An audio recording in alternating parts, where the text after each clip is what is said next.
کھڑے ہیں تو ایک دو راہ ہے، اس دو راہے میں ایک راستہ یہ ہے، نمبر 1 پاکستان، اور یہ جو باتیں میں 10 بیان کر رہا ہوں یہ ضروری نہیں کہ ایک دم ساری ہو جائیں یا ایک دم ڈیمانڈ کے طور پر آ جائیں، لیکن یہ کہ اس رخ پر چلیں گے تو یہ ساری ڈیمانڈ رفتہ رفتہ رفتہ رفتہ وہ کرتے جائیں گے، ہم پوری کریں گے۔ یہ ایک راستہ ہے، یا چنا کل یا چنی۔ وہ چنا کیا ہے؟ نمبر 1 اپنے جینیسس کو اور اپنے آئیڈیولوجیکل بیک گراؤنڈ کو بھول جاؤ، فرگیٹ اباؤٹ اٹ۔ کیوں پاکستان بنا تھا، کیا وعدے کیے تھے اللہ سے، کیا نعرے لگائے تھے، کیا کہا تھا، کیا پس منظر تھا، جسٹ فرگیٹ اباؤٹ اٹ۔ اور ایک آئیڈیولوجیکل اسلامک اسٹیٹ ہم نے بنائی ہے، اور ہم دنیا میں بقول قائد اعظم ہم عہد حاضر میں اسلام کے اصول حریت و اخوت و مساوات کا ایک نمونہ پیش کرنا چاہتے ہیں، اور بقول علامہ اقبال مبشر پاکستان مفکر پاکستان، اگر جیسا کہ مجھے یقین ہے ہندوستان کے شمال مغرب میں ایک آزاد مسلمان ریاست قائم ہوگی تو ہمیں موقع مل جائے گا کہ ہم اسلام کے چہرے پر جو بدنما داغ آ گئے تھے دور ملوکیت میں، وہ چاہے دور بنو امیہ تھا یا دور بنو عباس تھا یا وہ ترکان عثمانی کا دور تھا، یہ بادشاہ لوگ تھے، انہوں نے اسلام کا حلیہ بگاڑا ہے، تو اسلام کو دنیا پہچانتی اس حوالے سے ہم اثر نو جو ہے اصل اسلام، ظاہر بات ہے کہ دور ملوکیت سے پہلے کا اسلام جو تھا وہ دورہ خلافت راشدہ کا اسلام تھا۔ Just forget about it, number 1۔ Number 2 مغربی سیکولر جمہوریت کو یکسو ہو کر اس کے جملہ متضمنات کے ساتھ اختیار کرو۔ اس میں اس وقت مطالبہ ہے کہ یہ جمہوریت بحال کرو، جمہوریت بحال کرو، جمہوریت بحال کرو، یہ بیسک ڈیموکریسی، یہ جو ہے جو نیچے کا تم کر رہے ہو لوکل باڈیز، اس سے ہم نہیں مطمئن نہیں ہیں، لیکن اصل تو یہ ہے کہ جمہوریت کے ساتھ ساتھ دو اس کے اندر جو مطالبے مثمر ہیں، تم نے مذہب کی بنیاد پر قادیانیوں کو غیر مسلم قرار دیا، ٹیک اٹ بیک۔ یہ کیا پرانے زمانے کی دقیانوسیت ہے تمہاری؟ مذہب کی بنیاد پر انسانوں میں فرق، آپ کو تو ہندوؤں اور مسلمانوں کے درمیان فرق نہیں کرنا چاہیے، کجا یہ کہ وہ ایک قوم جو اپنے آپ کو مسلمان کہتی ہے۔ اور نمبر 2 یہ کیا قانون بنایا ہے؟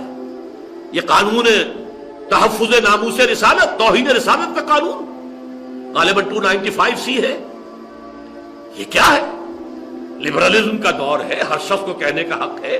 دیکھتے نہیں ہم اپنے خدا کے لیے یہودیوں سے یہ الفاظ سننے کو تیار ہے کہ سن آف گاڈ تھا، سن آف گاڈ نہیں، سن آف مین تھا، وہ پوری پکچر انہوں نے بنائی son of main.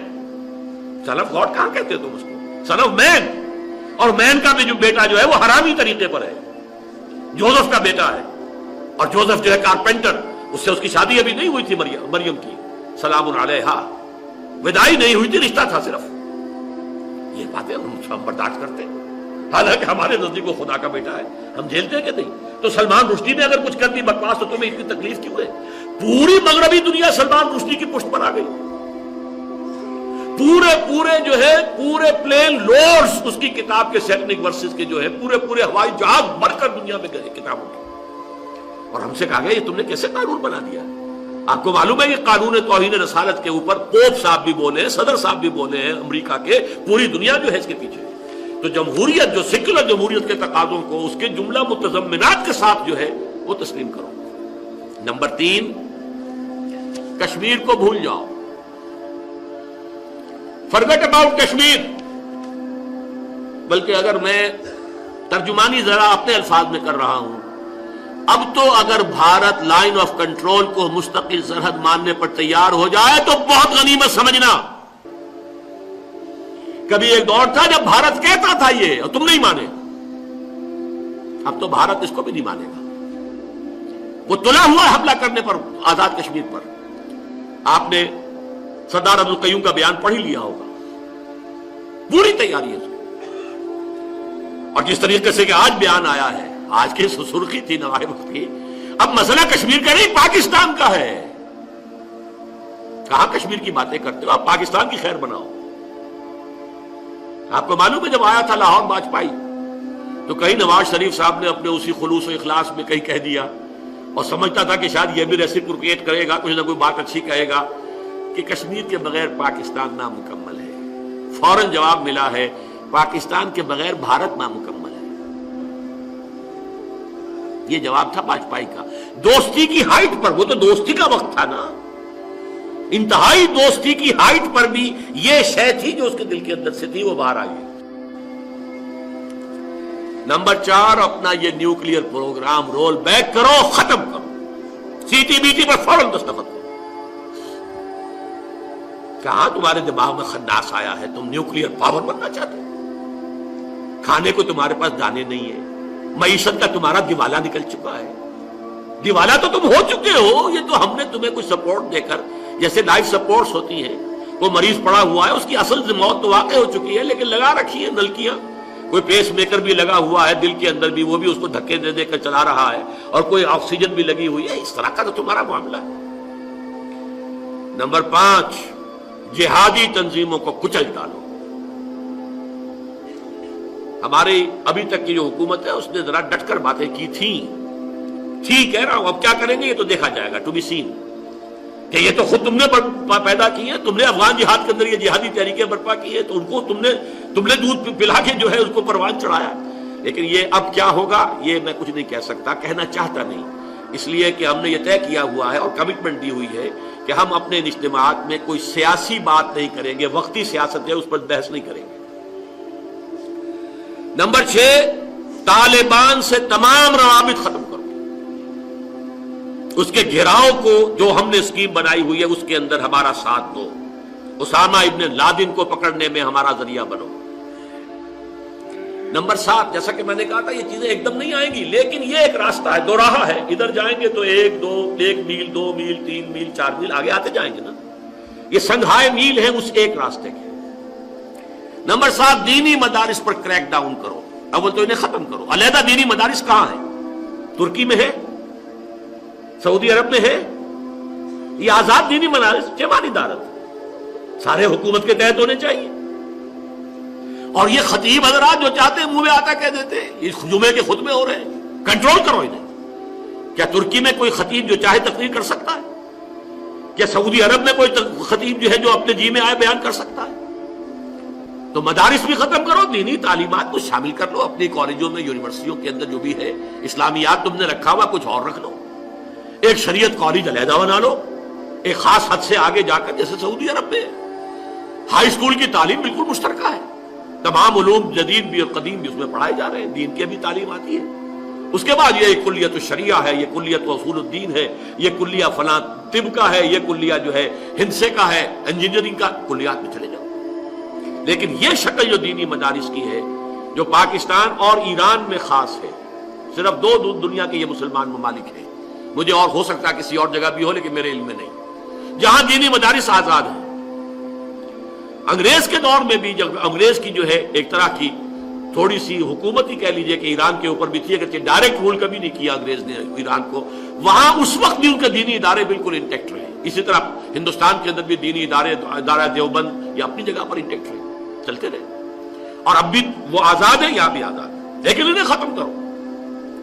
Number 8، world bank, IMF، WTO، world trade organisation, اور اس کا ایک ذیلی اور ادارہ ٹرپس، ان کے تمام تقاضوں کو پورا کرو، ان کے تمام مطالبات کو پورا کرو، اپنے عوام کا خون نچوڑو، انہیں اور کولو کے اندر جو ہے پیلو انہیں، اور خون نکال کر ان شائی لاکس کو جو ان کا پاؤنڈ آف فلیش ہے وہ فراہم کرو۔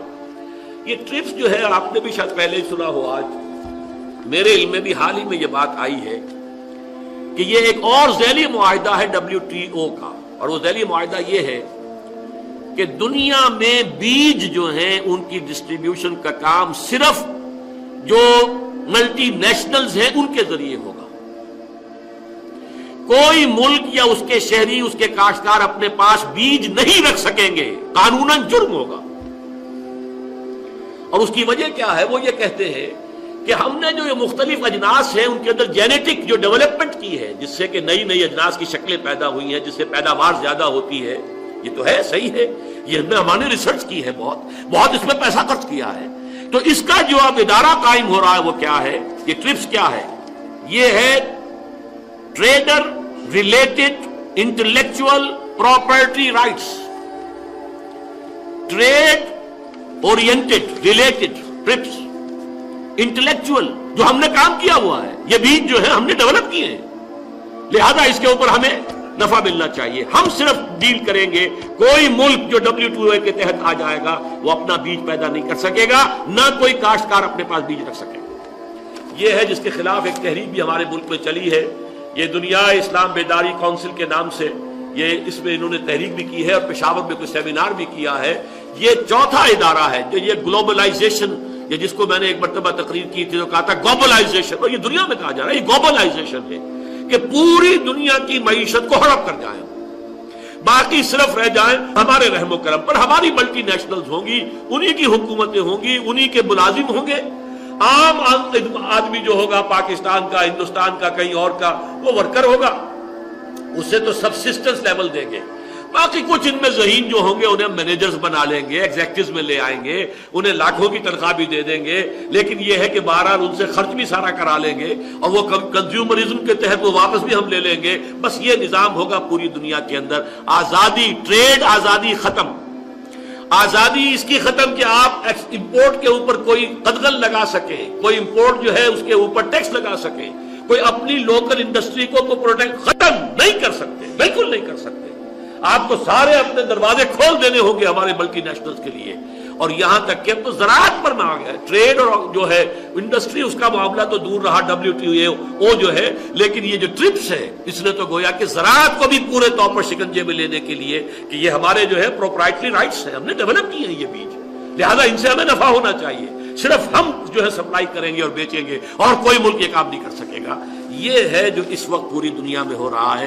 اس لیے میں نے کہا ورلڈ بینک, IMF, WTO اور TRIPS ٹرپس, ان کے تمام تقاضوں کو بتمام و کمال پورا کرو اور اپنے عوام کے خون کو اور نچوڑ کر ہمارے شائلاکس کو جو ان کا پاؤنڈ آف فلیش فراہم کرو.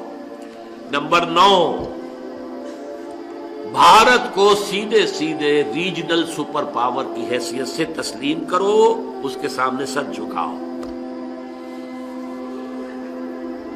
اور صرف 10 گنا بڑا نیپال بننے کے لیے ذہناً اور جذباتی طور پر تیار ہو. تمہارے اور نیپال میں اتنا ہی فرق ہے, رقبہ تمہارا 10 گنا ہے بس. باقی جس طرح وہ تابع محمل ہے بھارت کا, ایسے تمہیں بننا پڑے. اور آخری 10ویں بات, یورپی اور بھارتی ثقافت کی جو یلغار ہے اس کے لیے اپنے دروازوں کو کھول دو. اور جو تحریک فیمنزم کی ہے جس کے 2 بڑے لینڈ مارکس جو ہے وہ قاہرہ کانفرنس اور بیجنگ کانفرنس تھی, اس کو فروغ کے لیے NGOs کے لیے کھلی میدان دو اپنے معاشروں کے اندر کہ وہ جس طرح چاہیں اس کے اندر سے, اس معاشرے کے اندر سے جو ہے کرپشن اور اس کے اندر سے یہ آئلی نظام کے خاتمے کا معاملہ کریں. یہ 10 نکات ہیں کہ اگر ہم پورے کریں گے تو ہمیں سپورٹ ملتی رہے گی, ہمیں قسطیں ملتی رہیں گی, ہمارے قرضوں کی ری شیڈولنگ ہوتی رہے گی, ہمیں کسی وقت کرائسس میں آ کر کچھ نہ کچھ شاید بیل آؤٹ کرنے کے لیے کوئی اور قدم بھی اٹھا لے, بشرطے کہ یہ راستہ ہے.